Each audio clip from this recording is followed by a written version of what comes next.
বন্ধু বান্ধৱীসকল, আপোনালোকে চাই আছে আপোনালোকৰ মন পচন্দ চেনেল ভুৱন বৰা চেনেল। আশা কৰোঁ আপোনালোক সকলো ভালে আছে আৰু ময়ো ভগৱানৰ কৃপাত ভালে আছোঁ।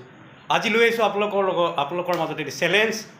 এই চেলেঞ্জটো হ'ল আপোনালোকলৈ এই চেলেঞ্জ। মই এনেকুৱা এটা বস্তু আপোনালোকক দেখাম, যিটো বস্তুৰ শুদ্ধ উত্তৰ আপোনালোকে দিব আৰু প্ৰথম তিনিজন বিজেতাই যি শুদ্ধ উত্তৰ দিব তেওঁ পাব ঢেৰ চাৰে ইনাম। আহকচোন কি বস্তুনো আপোনালোকক দেখাবলৈ মই লৈ যাওঁ। আপোনালোকে ভালকৈ চাই তাৰ শুদ্ধ উত্তৰ দিব। আহক বস্তুটোনো কি চাওঁ, আহক সকলোৱে মিলি। এই যে আপোনালোকে দেখিছে, এইটো কি বস্তু আপোনালোকে জানেনে বাৰু?